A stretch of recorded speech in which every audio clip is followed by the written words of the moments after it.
Hello my friends, and welcome back to another Brotato Ultimate Nightmares run, where we take the characters that are hardest to beat on the new Nightmare mode, as chosen by you, and try to win with them. Hope you're all doing well. Today we're playing the Beastmaster, specifically on Crash Zone, because this character gets some of the hardest difficulty increases depending on your Nightmare mode settings. Crash Zone is way harder for this character than the Abyss is, and I'll talk more about that when we get to the specific enemies and waves. And full projectile mode is a steeper increase in difficulty for Beastmaster than it is for any other character in the game, because you have to run from enemies pretty frequently, and so running into the projectiles becomes much more likely. The Beastmaster, therefore, is pretty tough on Nightmare mode, and you have to do some specific things in the shop in order to make this character winnable, which I find pretty fun, so let's jump into it. You can start with any of the 4 pets that the Beastmaster can start with. I like starting with the Blazemander because it has a good combination of AoE damage and not being a ranged unit, which means that you don't have to worry about extra projectiles on wave 4 of Crash Zone. We did get a tree here, so hopefully our loot worm makes it in time, and it did, which is nice. Sadly, no crate, but that's okay. I'll take 5 harvesting when it shows up in the first level up screen here. We're looking for harvesting or melee damage or engineering, because those both increase the damage of our weapons, since the Beastmaster's pets scale off of every damage type, and level 1 level ups give you 2 melee damage or engineering.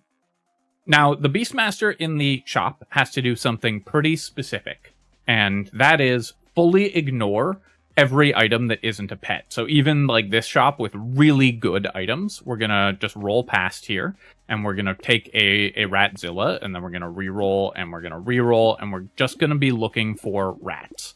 The reason for this is that the character has to kill every enemy on the field as quickly as possible. On most characters, you can afford to buy early economy, early defenses, because you don't actually have to kill everything right from the beginning as soon as it spawns, since your damage inherently protects you.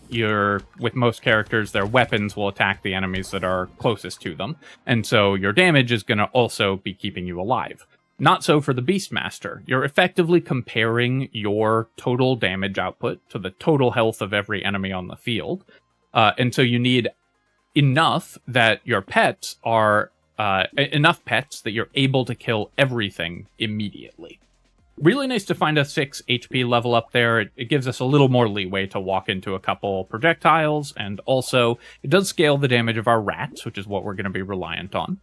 You'll also have noticed that I haven't banned anything yet, and that's because we've been saving our bans for level 2 items to make the level 2 pets more likely to appear. And then we're going to roll here, and we're going to lock another rat. There will be so many items that tempt you away from buying only pets in the beginning of the run, and you just have to stay strong. It's so important that you get to a minimum of 10 or so pets before you start buying other items. Otherwise, your damage output simply isn't going to keep up with what you need to clear the wave. And you're just gonna lose. You'll get overwhelmed and you'll die. Sadly, we're not going to be able to get that loot alien kill, but we did at least get a crate. We will take a small fish. Losing attack speed is irrelevant, and the damage output is good here. I'm going to roll and roll again. I'll take 5 harvesting, and then I'm going to re-roll here. I don't love how expensive these re-rolls are, but I will take some more harvesting. I'll ban Alien Eyes. We'll buy a rat. If you're extremely struggling to find rats, you can buy turrets, but we're not going to do that right now. We'll ban Cyclops Tree, and we'll roll. And we'll roll again, and I'm still just ignoring every non-pet item. Even decent items, like Reinforced Steel, which gives us 5 damage, Snowball, which can work well by making later elemental damage items good, we just have to ignore. And ban those out, because we want the level 2 pets to show up more. We got pretty unlucky on rerolls here, but we did finally find a rat. And we found a level 2 pet, but it's not actually the ones that we want, so I'm going to ban Doc Moth. Doc Moth I find pretty bad for the Beastmaster, because when you're winning, you're not healing. This character's win condition is to get your damage output to the point where everything dies instantly as it spawns.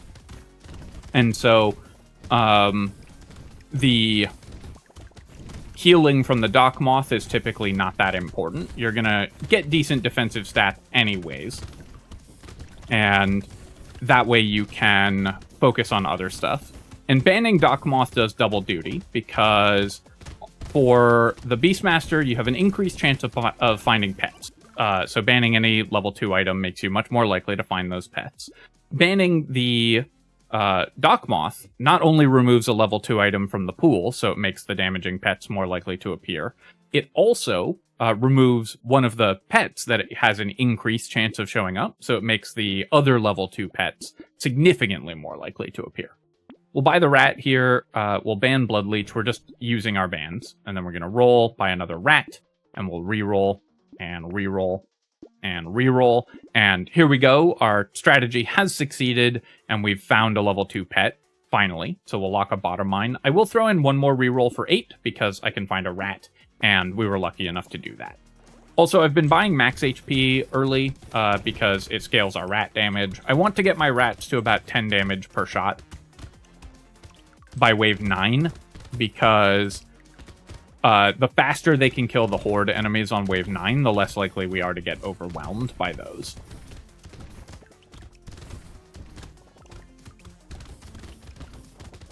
So, just have to dodge around the projectiles here. Now, obviously, you can buy other items on the character. This strategy isn't the only way that you can win, but I think that it's by far the most consistent, because otherwise you can just fall behind in terms of damage output, and the Beastmaster can't recover from that. And so getting as many pets as possible is the easiest way to avoid having that happen. I'll lock another rat here, and then for 7, I'm going to look at 3 more slots, because I do want to keep buying more level 2 pets if possible. So wave 6 is our first major inflection point. Walking into that attack was really bad, by the way, because our healing obviously is non-existent. Wave 6 is our first major challenge point for the run, because this character is atrocious at dealing with the summoners. Your pets will not necessarily prioritize killing the summons. They won't necessarily prioritize killing the eggs, and wave 6 has both of those. But they will kill the summoners, often at the worst possible time. And so you're going to end up with a lot of summons on the field unless you have enough total damage that you can clear them. Also, another disadvantage that we have on Crash Zone, which you saw there, is that we can't control whether we kill curse aliens. So if one spawns, we might get a random pointing curse. And cursed enemies are really dangerous on this map. I'll take 6 melee damage here. We'll buy a rat. So now I'm up to 9 pets, so I'm still just rolling past all this other stuff. I'll buy another rat here. Now that I have 10, I feel a little more comfortable buying non-pet items. And we will buy the alloy. It gives us plus 12 damage, 5% crit chance. We aren't going to build dodge until much later, probably, so this is an efficient purchase. Whistle, I think I'll pass on. I still need more damage output. I will take the Dangerous Bunny, because it's going to give me more looks at other pets, and we'll buy the fertilizer because I can still reroll after, and then we'll take the Blazemander as well. So we found another pet. We found alloy, which will scale the pet damage, so I would say we're doing okay. Wave 7, again, we have no control over whether we kill the eggs or not. So again, really important to just have enough total attackers that we take down everything, because then our pets are guaranteed to aggro to the eggs and the enhanced spitters. And if they don't do that, then it can be extremely challenging to deal with those enemies. Get that point and heal, and then we'll keep running around. Sadly, there's a loot alien there, but I don't think we're going to get it. I need to be pretty careful, actually, for the rest of this wave, because enhanced spitters can kill you really fast. So here, I am just going to take the 4 engineering, just continuously increasing the damage of my pets, and then I'm going to re-roll this. I'm looking for armor here, because we have 0 armor currently, but I think I will just take 9 more health. buy the Blazemander and the Alloy, and then I can reroll for free. Tardigrade can be okay. Scared Sausage can be okay. We have 3 elemental damage, so I am going to buy the Scared Sausage now. And then I'm going to roll, and great, we got 2 more pets. That's perfect.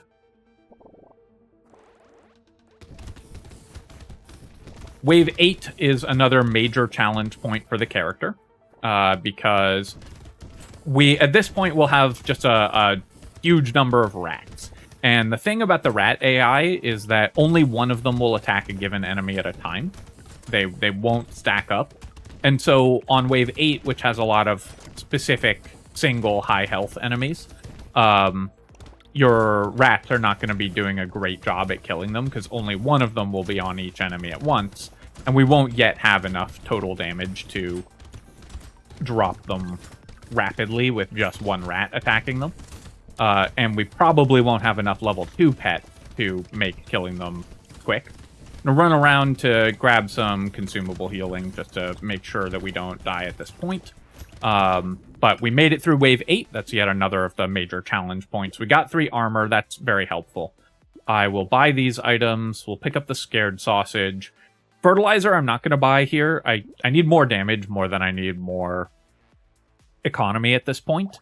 We have 32 harvesting. We'll take a Blazemander. I'll take a little muscly dude because that gives me some damage and some health, so it's going to help with our rats. And we need some more health at this point. Cauldron isn't bad, but I think we're going to pass on it. It does basically give us another ban by removing a unique item from the pool. So yeah, maybe we'll just buy the Cauldron here. It's an expensive ban, but finding more level 2 pets is, of course, our major goal. Wave 9, again, a challenge because of the summoners. And because, again, rats will each aggro to one individual enemy. So they'll often get distracted chasing after the really low health enemies that would die to our AoE or just to walking into one of the rats if it was chasing one of the high health ones. Taking that hit going for the heal was pretty bad, so I need to be pretty careful about my movement at this point. Run into the middle here to grab some consumables. And we'll do some dodging around. After wave 9, we shouldn't have to dodge this much, but you do need good movement in future waves, because we'll be able to farm a little bit and finally pick up some defensive stats and some more damage, because wave 9 gives you a lot of money. I'll take the sharp bullet. We have double bottom mine, and it'll work with any Catling guns that we get. We'll take some more damage. I will pick up some armor, because I just need that. We'll buy this whole shop, and then we will re-roll. We'll take a jerky. That gives us good healing, and I'll pick up another little muscly dude. We'll buy the mushroom. We don't want Beanie. Beanie gives us move speed, which you get tons of on the Beastmaster anyways. And then we'll roll here. We'll lock another Blazemander, and I could take the bait. We currently have -% damage. My healing isn't great, and I do want to be able to heal up after buying bait, so I think I'm going to roll. I will buy the padding, and we'll take Cute Monkey, because I need more healing output. But now we have reached a much more reasonable quantity of pets by being, as I mentioned at the beginning, extremely disciplined. And focusing super hard on getting just pets in the early game. And so now we hopefully have enough that we can survive the random enemies, and we can focus more on other things that will keep our character alive, and make sure that our damage is keeping up as well.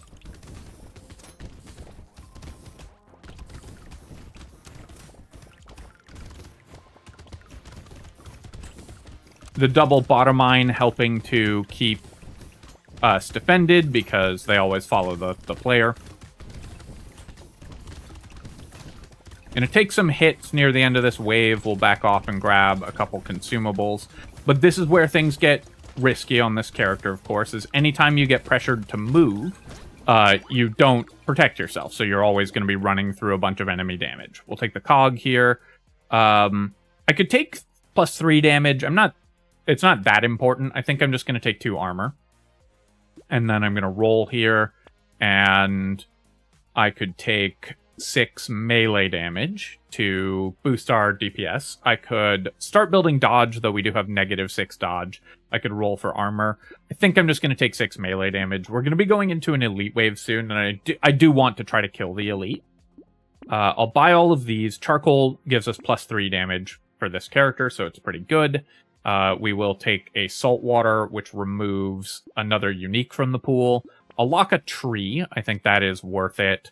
Mutation's pretty expensive for just +2 damage output, so we'll pass on it. Bonk Dog is great, and Fried Rice is awesome. That's part of why we wanted these scared sausages, because that's going to completely fix our healing problems almost by itself. Another challenging wave for the character, because again, only one rat will attack the rib cages at once.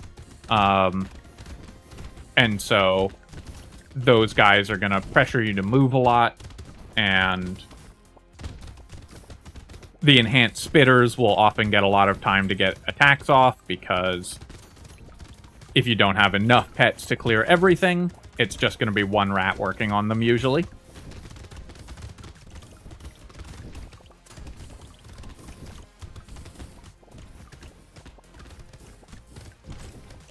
Also, one thing that you'll probably notice I'm not paying any attention to at all is what our loot worm is up to. I'm trusting it to get trees, but I'm going to pick up materials to make sure that we can continue to scale our character every single wave. And if the loot worm happens to get some, great. If not, then no big deal. All right, we have our 2 random points of curse, which have paid off. We got a cursed hedgehog. That's actually quite nice. I'll take 4 melee damage here. I'm going to buy the fried rice. We'll buy Bonk Dog and Tree, and we'll take a cute monkey. It does cost me damage on all of our pets, but the healing is really powerful. We'll buy the Ratzilla. Propeller Hat can probably help at this point, and then I'm going to roll.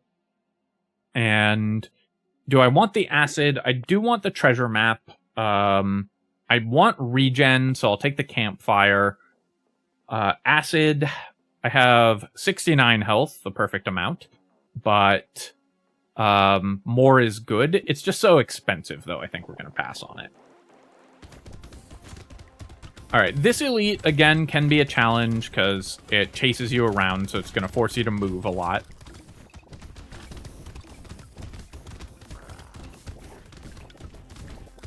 I'm really glad we got the fried rice. I'm glad we have jerky, because that's giving us a lot of regeneration.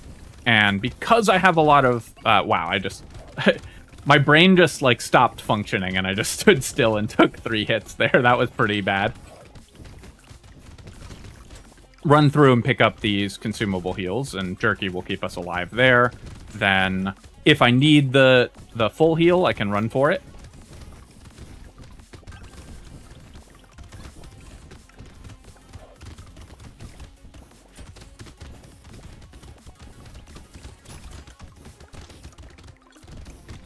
Gonna pick up all of these materials before the end of the wave. Losing an armor is bad, but pets do benefit from crit chance. So when it shows up for 30 in a box, I will take this. Medkit is great. Obviously, this is one of the best healing items in the game. So finding that is phenomenal. We're going to reroll here, and I'll take 4 regeneration. If I can spike my regen high enough, then I can actually start not worrying so much about taking hits. Sadly, the power generator doesn't work for this character because the speed that you get from buying pets doesn't count as permanent speed. We do have a fair bit of engineering, so I think I will take Pocket Factory. It removes a unique level 2 from the pool, and we will actually end up with enough engineering to make use of it. And we'll buy another Scared Sausage, pretty much only because we have... Will-O-Wisp is good as well for us here at this point. Pretty much only because we have the fried rice, so we just want as many things on fire as possible. But now Will-O-Wisp with the Scared Sausage is a great combo.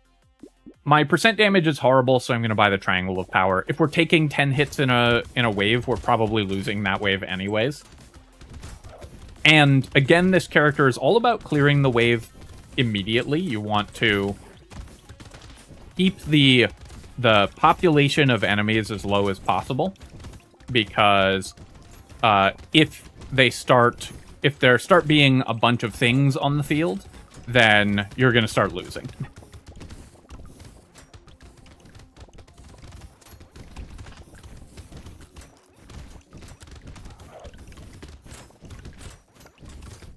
So we're doing okay at this point. I would say this run is going moderately well. I'm a little worried that we haven't bought that many pets lately. I mean, I've been buying them as they show up, but I've maybe overemphasized buying non-pet items. You still have to stay pretty disciplined in the shop on the Beastmaster on Nightmare mode. I'm gonna try to pick up at least some materials before the end of this wave, though. Here, I will take some lifesteal. So pets do lifesteal. So when we get it in equal amounts, I'm going to take the lifesteal over the regen usually. I'll buy the Will-O-Wisp, buy Scared Sausage to make the Will-O-Wisp better, and then we're going to re-roll. I have +3 consumable heal, so I think I will take an Alien Worm. And then you can use the standstill items on the Beastmaster, but as you've seen, we've had to move a lot, so I'm still not going to invest in stuff like that yet. I will take Metal Plate and Mushroom, though.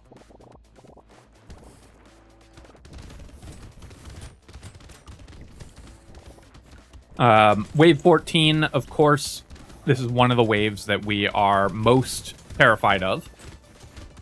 In general, on Crash Zone, but of course specifically for the Beastmaster here.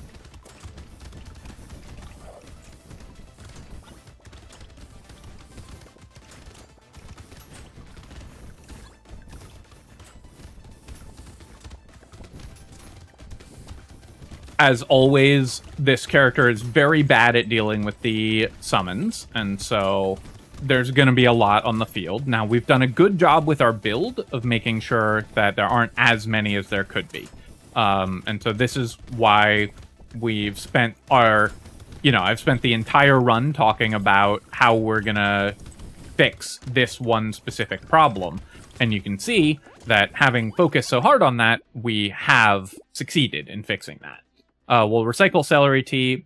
I'll take the Incendiary Turret. We have a reasonable amount of engineering, and it's very cheap. And we do want more just damage around the map at this point. I'm going to roll here. I could take 15 luck, but I feel like I want to find some more defensive stats, and we'll take 5 regeneration. We'll buy the Pocket Factory and Triangle of Power and Mushroom here. Those can help clear the Horde wave.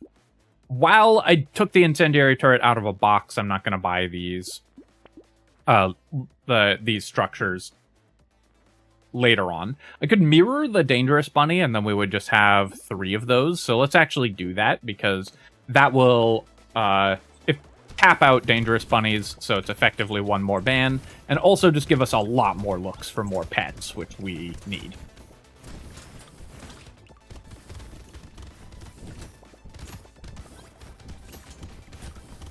Once we're past wave 16, I'm going to feel a lot better. Wave 18 can be pretty dangerous as well with all the buffed chargers. That's going to be a real challenge, again, for this character. But wave 14, 15, and 16 are typically the major downfalls on Crash Zone. And so if we can get past those intact, I'll feel okay. Grab some consumables here, because we are getting overwhelmed, so we're going to have to move again, pick up some healing, and then we'll run, try to cluster with our bottom mines. I'm not going to be picking up a lot of materials this wave, unfortunately, but that's okay. We'll take the cog here. I'm going to roll this, and I could take some more regeneration, but I think I'm going to re-roll again. And I'll take 12% damage, actually. I passed a damage earlier, but I should have just taken it because our damage is really low.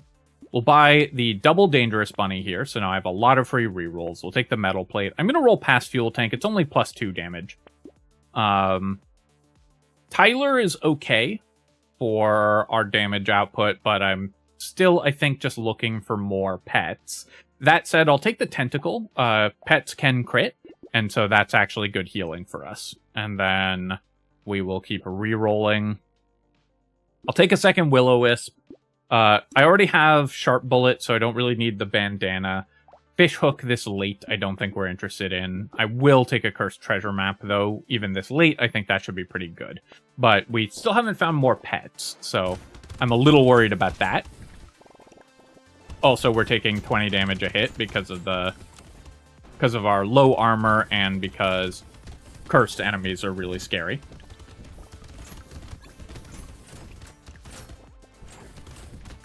Even with only 3 waves to work, the Will-O-Wisp is still plus 12 damage, so I think it is worth grabbing.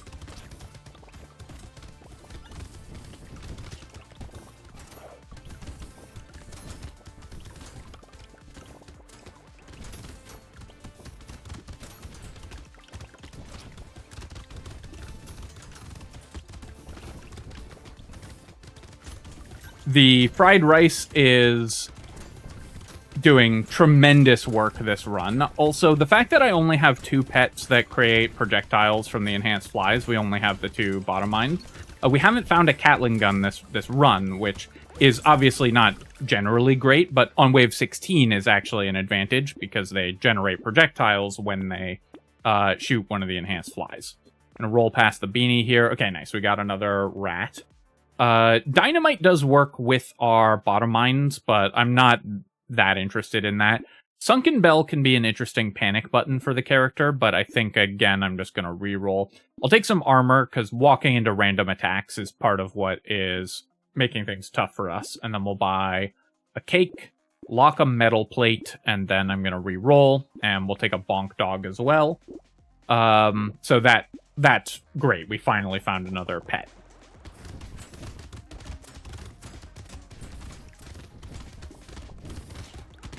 Whoops. The damage numbers there kind of covered the enemy, so I just walked into it.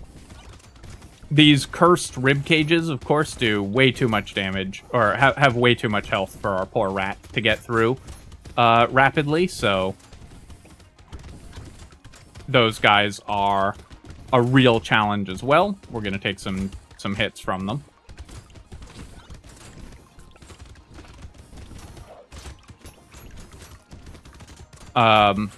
There's often going to be a big pool of materials on the ground, and remember that we have double Cute Monkey. Also, I should be in the top right corner, not in the bottom right, because the projectiles are coming from the bottom of the map. But remember that we have Cute Monkey, so I can run at collections of materials on the ground for a quick heal, usually. Another Jelly Shield is great. I will take 9 more max HP. I'll buy Bonk Dog, we'll buy Metal Plate, we'll take Broken Mouth, and we'll roll. Lock a bottom mine. Goblet is pretty interesting as well. That can be solid healing, but I think I'm just going to take Toxic Sludge because I just need more damage. I'll take Claw Tree because I need more damage, and then I'll keep rolling, and we'll buy a Rat as well. Scar and Fertilizer, we're going to pass on this elite. Hopefully our pets can clear the elite quickly.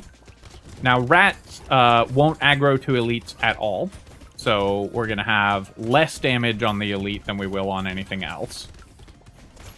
And wave 18 is really scary, again, when you don't control what you're attacking. Need to run at some consumables here. Our double Jelly Shield is definitely doing work. Our fried rice, now that there's a few more enemies on the field, is helping a lot as well. Trying to focus on picking up consumables and materials to stay at full health. We now have the full heal, which I'm just going to run over and grab. With Jerky, that's basically 4 full seconds of invincibility that also leaves you at full health afterwards, because it's 100 healing, so it's just 25 a second for 4 seconds, which is really powerful. Okay, Greek Fire, this will significantly increase our damage against the bosses, which is really nice. We'll take a bottom mine and a rat. We'll buy the muscly dude. I'll lock a mushroom. I want more regen still. I'll lock a whetstone because that's more healing as well. And then we'll roll here. And then I guess I'm just buying a bunch of defensive stats this wave.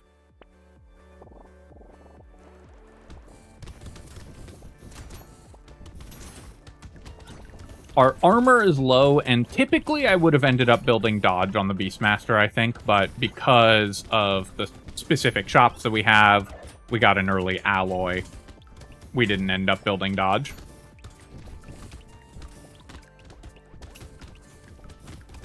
But basically the most important thing for this character is just to make absolutely certain that you buy nothing but pets until you have like around 10. Maybe even more would be optimal. I've of course executed this strategy only a certain number of times, so I can't say with 100% certainty that I've chosen the exact right number of pets to start buying other items on, but it feels like you get 10 around wave 7 if you hard roll for them, and that's kind of the last wave where I feel confident that just movement skill alone can take you through without dying. So you need to start getting defensive stats after that. Candy bag. Oops. Did I take it? I hit a key by accident there. I think I hit the enter key on my keyboard. So I think we recycled the candy bag.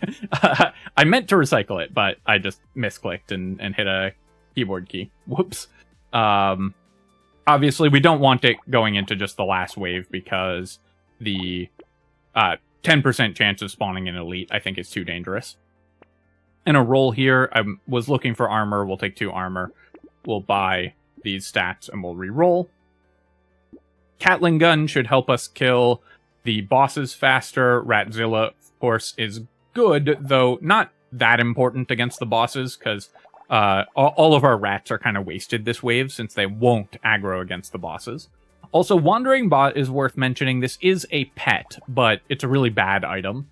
And so I don't think that you usually want Wandering Bots on the character. Not also worth mentioning, this is always a good item, but for the Beastmaster, it's especially good because it has no downsides.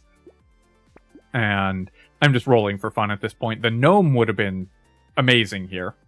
And then I will reroll again for free, reroll again for fun, and we'll go to wave 20.